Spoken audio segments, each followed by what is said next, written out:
Les stations-service vont faire un geste aux Français. Bah moi je suis déjà au courant. Je sais qu'est-ce qu'ils vont faire comme geste. Tu veux savoir? Station. Hop là. Tiens, t'as vu le geste qu'ils vont faire? 1 centime d'euro en moins sur le litre de carburant. Dis donc c'est un super geste. Hein, alors que les prix viennent d'augmenter là de 35 centimes en 48 heures et que le coût pour les stations-service n'a pas bougé puisque je te rappelle qu'ils stockent pendant 15 jours avant de vendre. Donc c'est-à-dire qu'en fait c'est du vol en bande organisée, c'est du racket. Le litre de samplon 98, 2,32 €. Et tout le monde trouve ça normal, avec la complicité du gouvernement qui, je te le rappelle au passage, prend 60% de taxes. D'ailleurs, il y a bien pire, le gouvernement apparemment prendrait des taxes sur les taxes sur le carburant. C'est un monde de crapules, c'est un monde constitué d'une partie de corrompus, et c'est la France de Macron en 2026. Salut les amis, c'est Ami Négociateur, j'espère que vous allez bien. Pour ceux qui découvrent la chaîne, je m'appelle Ami Négociateur, j'aborde normalement l'actualité, la politique et les sujets économiques, et bien évidemment l'actualité se rappelle à mon bon souvenir, à votre bon souvenir, avec cette crise du carburant et de l'essence qui ne fait que commencer. Je le dis quand même, à bon entendeur, ce n'est que le début. Pourquoi je vous dis ça? Vous allez le voir dans cette vidéo. Avant de démarrer le cœur de la vidéo, s'il vous plaît, un pouce en l'air et un commentaire pour le référencement. Et abonnez-vous, abonnez-vous, abonnez-vous. C'est primordial, c'est capital, c'est très important. Si vous souhaitez avoir des informations, des vidéos sur les sujets qui nous concernent tous, eh bien abonnez-vous s'il vous plaît. C'est très très important pour le développement de la chaîne. Après j'ai une surprise également, restez jusqu'à la fin sur l'affaire Epstein et je pense que vous ne serez pas déçus. Je sais même pas par quoi commencer mon ami. Le Koweït annonce une réduction de sa production de pétrole et dénonce l'agression continue de l'Iran. Donc ça, c'est une nouvelle d'il y a 3 heures. Ça veut dire qu'en plus du fait que la Chine ait officiellement annoncé la fin de l'exportation de tout son pétrole et de tout son gaz, elle a annoncé ça hier soir, ça t'a pas échappé, ou si ça t'a échappé, je te le dis, c'est catastrophique et c'est un signe fort. Quand la Chine, elle ne bouge pas souvent la Chine, mais quand la Chine bouge, en général, c'est pas pour rien. Et donc la Chine a annoncé hier qu'elle cessait immédiatement toute exportation de son pétrole. Qu'est-ce que ça veut dire? Ça veut dire que la Chine, qui ne dit rien depuis le début du conflit, eh bien, a flairé que les Iraniens allaient tout faire pour saboter les puits de pétrole, les raffineries, les pipelines de gaz et de pétrole, et que ça allait pas être une crise du carburant, ça allait être une explosion du carburant, ça allait être une catastrophe du carburant. À côté de la crise pétrolière des anciens, là, ça va être du pipi de chat. Donc si les Chinois ont décidé de cesser leurs exportations immédiatement, effet immédiat, c'est pas genre au 1er juin, au 1er septembre, c'est immédiat. Ça veut dire que d'une part c'est très très grave et très urgent, et que d'autre part la Chine a deviné que c'est un conflit qui va coûter des milliards et des milliards d'euros. Alors pas pour les responsables politiques, ni pour Trump, ni pour Netanyahou, ni même pour Macron, non. Ça va coûter pour nous les cons tribuables et pour nous les cons sauvateurs. Et donc le Koweït prolonge le mouvement en annonçant qu'elle réduirait également sa production de pétrole. Ça va faire un baril de pétrole qui va dépasser les $100 d'ici lundi matin. Voilà, mais ça, ce n'est que l'arbre qui cache la forêt. Il y a pire, il y a pire, il y a pire, il y a pire. L'affaire Alstom, je vous en parle 2 petites minutes. Alors je suis pas expert, je vous le dis tout de suite, je suis pas expert. Simplement, je voulais vous signaler, et si ça vous intéresse, mettez-moi dans les commentaires si vous voulez une vidéo spéciale affaire Alstom, parce qu'il y a de quoi dire, il y a de quoi dire. Donc 10 ans après la vente d'Alstom à General Electric, l'affaire judiciaire rebondit et refait surface, et Anticor, qui constitue partie civile. Entre soupçons de conflit d'intérêts et perte de souveraineté industrielle, Emmanuel Macron a-t-il volontairement sabordé le pays? Ça, c'est à suivre sur France Soir. Je vous mettrai le lien en bas de la vidéo dans la description. Mais si vous souhaitez que je vous fasse un sujet là-dessus, pourquoi pas. Alors, je voulais également refaire un coup sur BlackRock. Alors désolé, c'est un peu disparate. Je ne sais pas comment je vais faire, si je vais pas retravailler la vidéo, en faire 2 ou je sais pas, dites-moi. Alors c'est lié, de toute façon tout est lié, c'est pour ça que je vous mets tout dans la même vidéo. BlackRock, et c'est une nouvelle qui date de ce matin, vient de bloquer la possibilité pour les investisseurs. Donc BlackRock, qu'est-ce que c'est? C'est le plus grand gestionnaire de fonds de pension du monde. Juste, je vous dis ça en passant. C'est d'ailleurs Macron, un certain Emmanuel Macron, qui a fait rentrer BlackRock en France juste quand il était ministre de l'économie. C'est bizarre quand même. Et maintenant, BlackRock détient des fortunes, notamment de Françaises et de Français. Et bien BlackRock vient de bloquer la possibilité pour les investisseurs de retirer leur argent, de retirer leur propre argent. t'es investisseur BlackRock, que ce soit en fonds de pension, gestionnaire d'actifs classique, eh bien, tu peux plus retirer ton argent depuis ce matin.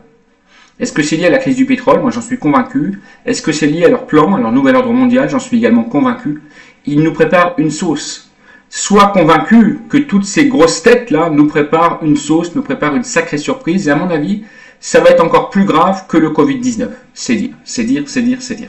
Je voulais également t'indiquer, parce qu'il y a des gens qui sont pas au courant par rapport aux taxes, puisque je disais en préambule, attention, l'État n'est pas pressé de siffler la fin de la récréation sur la spéculation du pétrole. Pourquoi? Parce qu'il prend 60%. 60% de taxes. Il prend même des taxes sur les taxes sur le carburant. Donc, quand tu fais un plein à 100 euros, dis-toi qu'il y a 60 euros qui partent dans la poche du gouvernement directement. C'est pour ça qu'ils ont des bons costumes, des belles cravates, des belles chaussures. Bah oui, parce qu'avec les cons citoyens et les consommateurs, eh bien, les corrompus ont de beaux jours devant eux. Je te dis ça, je te dis rien. Reste à la fin parce qu'il y a encore de grosses nouvelles. La Hongrie, l'Ukraine. Donc là, ils ont chopé à la frontière hongroise. Là, accroche-toi bien, mon pote. Des personnels ukrainiens. Ils ont chopé des personnels ukrainiens avec des valises, alors non seulement des valises de billets, mais des lingots d'or. Il y a plusieurs millions d'euros en espèces, de la cocaïne. Enfin bref, c'est fou. Je te mettrai le lien en bas de la vidéo. Tu vas tomber de ta chaise également. Donc le gouvernement, ça effectivement, il n'est pas pressé de siffler la fin de la récréation, ça je te l'ai dit, à la limite c'est un non-sujet, non-événement. Et je t'avais dit que je te gardais le plus beau pour la fin, enfin le plus beau, malheureusement c'est le plus dégueulasse, mais bon. Dans l'affaire Epstein, donc tu sais que les pirates informatiques là, qui font le bien, je sais plus comment ils s'appellent, Anonymous, ont promis de déclassifier des centaines de documents du FBI, ben, ça a commencé, ça y est. Et parmi les noms qui circulent, donc je peux pas te confirmer pour l'instant si c'est... Je vais aller vérifier les sources. Apparemment, il y aurait le nom d'Elizabeth Borne qui circulerait dans le dossier Epstein, puisqu'elle aurait confirmé, elle aurait avoué, oui, c'est vrai, j'ai bien participé à une soirée avec Epstein, j'ai bien été invité avec Epstein à une soirée, j'ai passé une soirée à l'époque avec Jeffrey Epstein, j'ai été invité à Paris et il y avait des jeunes filles de 12-13 ans, mais vous inquiétez pas, elles me paraissaient consentantes. Donc circuler, il n'y a rien à voir, je te mettrai le lien en bas de la vidéo bien évidemment. Alors si, il fallait quand même que je te parle encore et un petit peu du rapport de l'audiovisuel public. Alors, cette histoire de rapport sur l'audiovisuel public, c'est très grave ce qui se passe.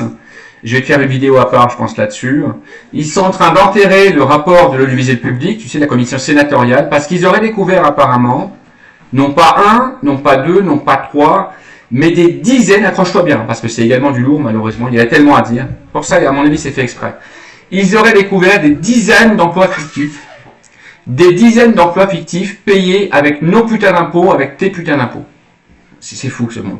Ce pays est fou et je crois qu'on va devenir tous fous, toutes et toutes fous. Et donc ce putain de carburant qui ne cesse d'augmenter. 2,32 € le litre de samplon 95. C'est fou, c'est fou, c'est fou. Quand je te disais il y a quelques mois, attention, on va avoir bientôt le litre de super samplon 98 qui va dépasser les 2,50 €. Les gens m'ont traité de fou, de complotiste, de déglingo. Et ben aujourd'hui malheureusement, et je dis bien malheureusement, j'ai raison. À cause de qui? À cause de certaines personnes au pouvoir qui se frottent les mains. Que les spéculateurs fassent du bénéfice sur notre dos. À cause de traders qui tradent sur notre pouvoir d'achat, sur notre capacité à aller mettre de l'essence dans la voiture pour aller travailler ou pour aller chercher nos gamins à l'école. Et à cause de corrompus qui laissent les choses passer, tout simplement. Parce que si on était dans une vraie démocratie, dans une vraie république, ça ferait longtemps que les responsables des stations-service qui se sont permis et qui se permettent aujourd'hui, à la seconde où je te parle, d'augmenter le litre d'essence de carburant, de l'augmenter de 20 centimes, 30 centimes, 40 centimes en 48 heures, eh bien ces gens-là devraient être en garde à vue, en prison. Ces gens-là devraient être en garde à vue. Mais on est dans un tel beau pays de démocratie et d'égalité de fraternité que circuler, il n'y a rien à voir. Et c'est malheureusement que le début, encore une fois, ce n'est que le début. C'est malheureux à dire, mais ce n'est que le début. Alors, ce que je peux vous dire également, sans trahir de secret, c'est qu'il y a des grèves qui sont en train de se constituer un petit peu partout. Et ça, c'est une bonne chose. Qu'il y a des mouvements de protestation qui sont en train de s'envenimer, de s'enfler dans tout le pays. Et ça, c'est également une bonne chose. Et que moi, je vais m'y joindre, bien sûr. Bizarrement, les grands absents de ce mouvement, c'est les routiers. C'est bizarre, les routiers, leur matière première, c'est le carburant. Un routier, quand le carburant augmente de 3 centimes, Un routier, quand le carburant il augmente de 3 centimes, tu le vois déjà en train de pleurer, bah, comme mon gamin, en train de pleurer, de faire sa pleureuse. Et là, le carburant, il augmente de 40 centimes en 48 heures et les routiers ne manifestent pas, ils ne bloquent pas les routes. C'est bizarre quand même. Bizarre, bizarre, bizarre. Pourquoi est-ce que c'est bizarre à ton avis? Pourquoi est-ce que c'est bizarre? Tu veux que je te dise pourquoi c'est bizarre? Bien évidemment que lors de leur dernière grève, lors de la dernière manif, ils ont réussi à négocier une non-taxation pour eux, une exonération des taxes sur leur carburant à eux. Voilà comment c'est la France. Les gens manifestent pour leur petite gueule à eux. Pour leur petite gueule à eux uniquement.